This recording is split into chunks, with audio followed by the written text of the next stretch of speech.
శుక్లాంబరధరం విష్ణుం శశివర్ణం చతుర్భుజం ప్రసన్నవదనం ధ్యాయేత్ సర్వవిఘ్నోపశాంతయే. విష్ణు మహిమ ధర్మం 4 పాదాలు, పురాణ ఉపపురాణ 18 విద్యల లెక్క, ప్రళయం 4 యుగాల ధర్మాలు, కలియుగం నామ సంకీర్తన. మహర్షి, ఇప్పటిదాకా మీరు విన్న ధర్మాలు, వ్రతాలు, విష్ణు ప్రీతికరాలు కూడా.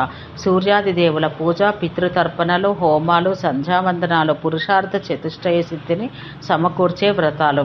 వీటన్నింటినీ విష్ణు భగవానుడే స్వీకరించి మంచి ఫలితాలు ఇస్తాడు. విష్ణుదేవుడే ధర్మస్వరూపుడు. ఈ పూజలు, తర్పణలు, హవనాలు, సంధ్యావందనాలు, ధ్యాన ధారణాది సత్కర్మలన్నీ ఆయన రూపాలే. ఇంతవరకు చెప్పి ఆగాడు సూతుడు. కొంతసేపు ఆగి, సౌనకాది మహామునులారా, ఇప్పుడింక 4 యుగాల్లో దీపించే ధర్మాన్ని వినిపిస్తానంటూ సూత మహర్షి ఇలా ప్రవచించారు. 4000 యుగాలు ఒక కల్పం. అది బ్రహ్మకొక పగలు. కృత, త్రేత, ద్వాపర, కలి అనేవి యుగాల పేర్లు. కృతయుగంలో సత్యం, దానం, తపం, దయ అనే 4 పాదాలతో ధర్మం నడుస్తుంది. ధర్మ సంరక్షకుడు శ్రీహరి. ఈ రహస్యాన్ని కనుగొన్న జనులంతా సంతుష్టులై జ్ఞానులై వెలుగొందుతారు. సత్యయుగపు మానవుల ఆయు ప్రమాణం 4000 సంవత్సరాలు. సత్యయుగాన్నే కృతయుగం అంటారు. క్షత్రియుల ధర్మపాలనపైనే దృష్టిని కలిగి ఉంటారు. 4 వర్ణాల వారు సత్యసంధులై ధర్మపరులై ఉంటారు. అయితే హానికారక ప్రవృత్తులైన రాక్షసులు కూడా ఉంటారు. వారిని సర్వాధిక బలశాలియు సూర్యుడు అయిన విష్ణు భగవానుడు సంహరిస్తాడు. త్రేతాయుగంలో ధర్మం, సత్యం, దానం, దయ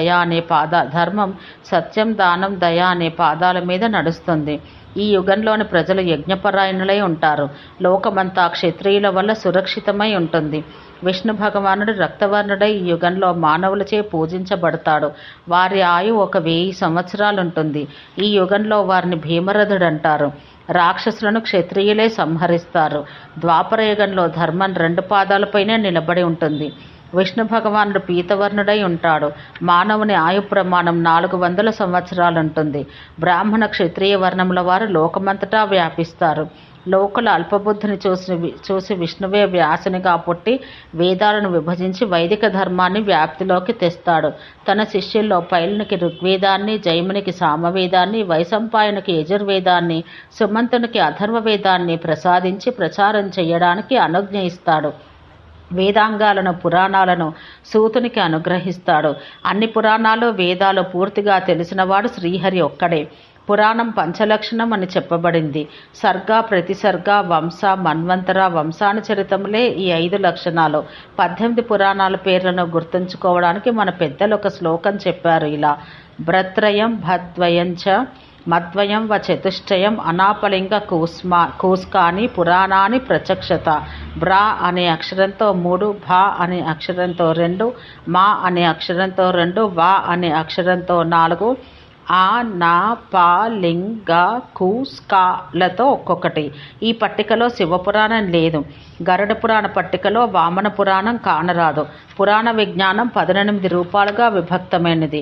అవేమనగా బ్రహ్మ, పద్మ, విష్ణు, శివ, భాగవత, భవిష్య, నారదీయ, స్కంద, లింగ, వరాహ, మార్కండేయ, అగ్ని, బ్రహ్మవైవర్త, కూర్మ, మత్స్య, గరుడ, వాయు, బ్రహ్మాండ పురాణాలు. మునులు పలు ఉపపురాణాల పేర్లు కూడా వినిపిస్తారు. మొదటి ఉపపురాణం సనత్కుమారుడు చెప్పింది. ఇదే సనత్కుమార సంహితయ. రెండవది భగవంతుడైన నృసింహునిచే ఉపదేశించబడింది. మూడవది కుమారస్వామి చెప్పింది కాగా, 4వది నందీశ్వరుడు చెప్పిన శివధర్మ లేదా శివధర్మోత్తర పురాణం. ఆశ్చర్య లేదా అద్భుత పురాణం దూర్వాసకృతం. నారదుడు చెప్పినది ఒకటి ఉంది. ఇలాగే కపిల, ఉసన మహర్షులు చెప్పిన ఉపపురాణాలు ఉన్నాయి. అంతేకాక వారుణ, కాళిక, మాహేశ్వర, సాంబ, పారాశర్య, మారీచ, భార్గవ నామక ఉపపురాణాలు కూడా ఉన్నాయి. ఇక 18 విద్యలేవనగా పురాణం, ధర్మశాస్త్రం, 4 వేదాలు, 6 వేదాంగాలు, న్యాయం, మీమాంస, ఆయుర్వేదం, అర్థశాస్త్రం, గాంధర్వ శాస్త్రం, ధనుర్వేద శాస్త్రం.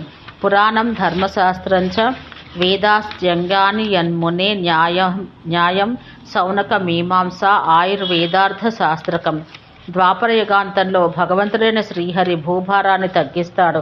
కలియుగంలో ధర్మం 1 పాదం మీదనే నడుస్తుంది. భగవానుడైన అచ్యుతుడు కృష్ణవర్ణుడై ఉంటాడు. ఈ యుగంలో ప్రజలు సామాన్యంగా దురాచారులై నిర్దయులై ఉంటారు. సత్వరజస్తమో గుణాలు ప్రస్ఫుటాలవుతాయి. ముఖ్యంగా చివరి 2-4 యుగాలపై అవగాహన ఈ కింది శ్లోకాల ద్వారా కలుగుతుంది.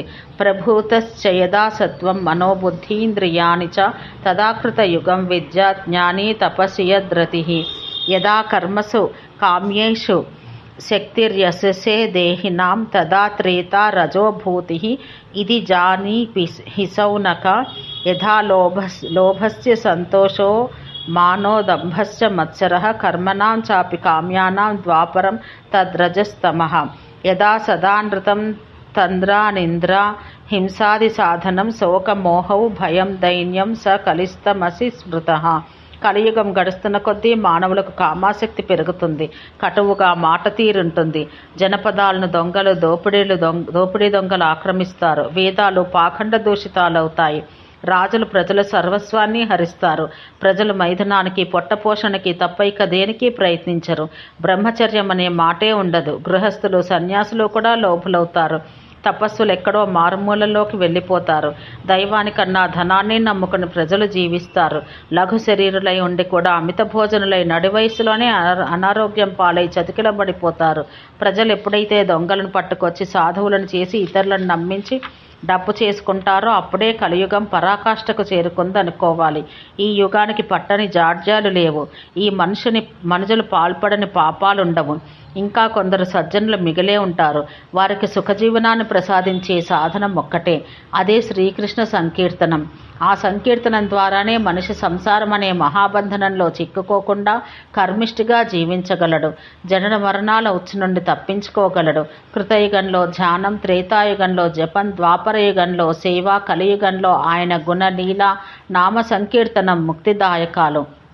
కలేర్దోష నిధోర్విప్ర అస్తి హ్యోకే మహాగుణః కీర్తినాదేవ కృష్ణస్య మహాబంధం పరిత్యజేత్ కృతే యజ్జాయతో విష్ణుం త్రేతాయాం జపతః ఫలం ద్వాపరే పరిచర్యాయాం కలౌ తద్ధరి కీర్తనాత్ తస్మాత్ ధ్యేయో హరిర్నిత్యం గేయః పూజ్యశ్చ శౌనక.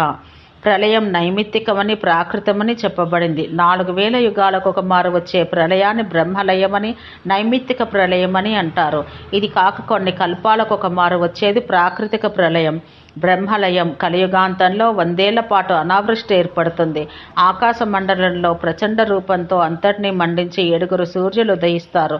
వారు ముల్లోకాల్లోనూ గల జలాన్ని ఇంకించేస్తారు. అప్పుడు విష్ణు భగవానుడే రుద్రస్వరూపుడై భూభువః స్వహ మహః జనః పాతాళ లోకాల్లోని సమస్త చరాచర సృష్టిని దహిస్తాడు.